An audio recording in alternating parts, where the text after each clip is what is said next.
Here we are asked to find the mass, the moment about x, the moment about y, and the center of mass for the lamina that's bounded by this region and has this density function.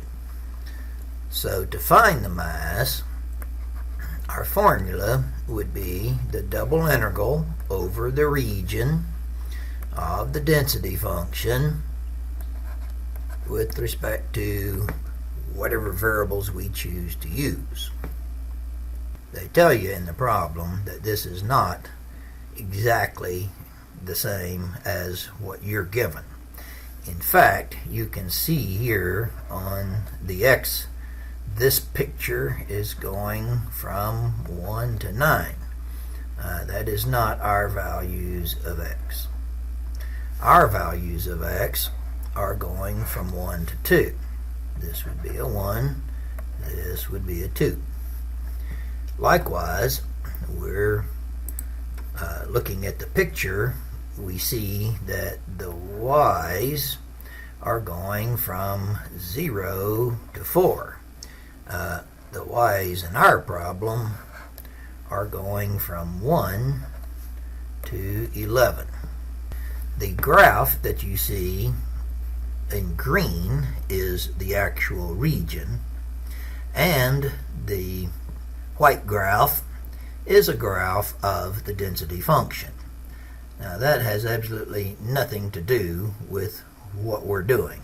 So as far as this is concerned, you can just forget about the density function.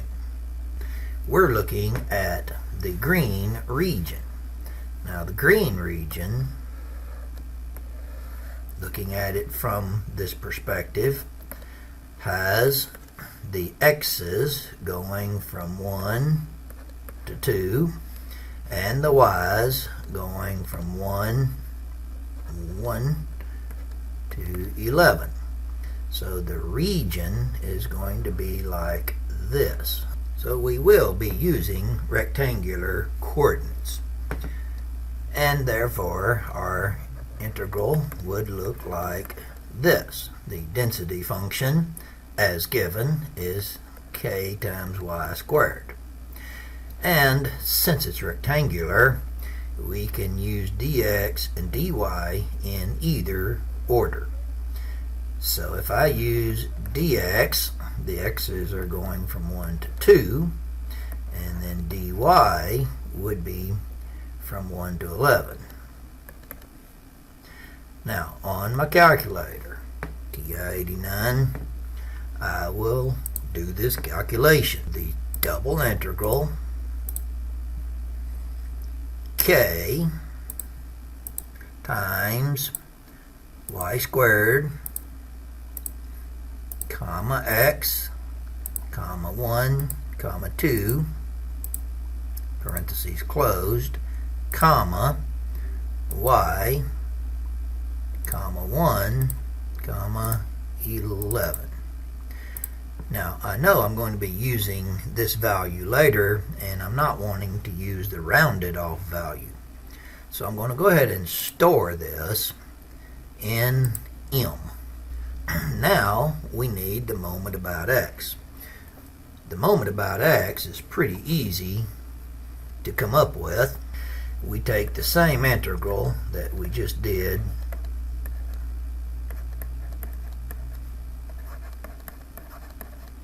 and we insert a factor of y. If you don't know why we inserted a factor of y, go watch the lesson video. So on my calculator, all I have to do is to scroll back to where I've got the ky squared and do times y. Now we'll store that in something real creative like mx.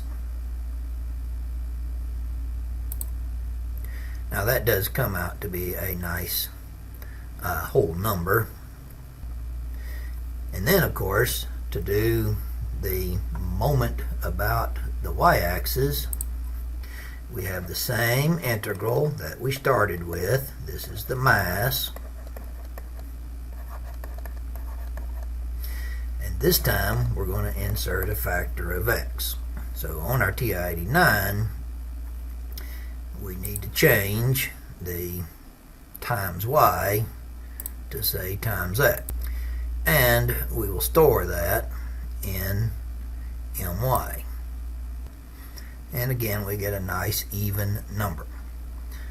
So now we will compute the center of mass. So the definition of the x-coordinate for the center of mass, which we'll call x bar, is the moment about y divided by the mass. Now on my calculator, I have those stored. So all I need to type on my calculator is my divided by m.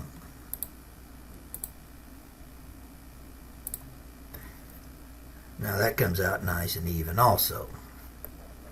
3/2 or 1.5. There's no issue with rounding off. To do the y-coordinate for the center of mass, we use our definition, mx divided by m, on our calculator. Now that's not so nice and even.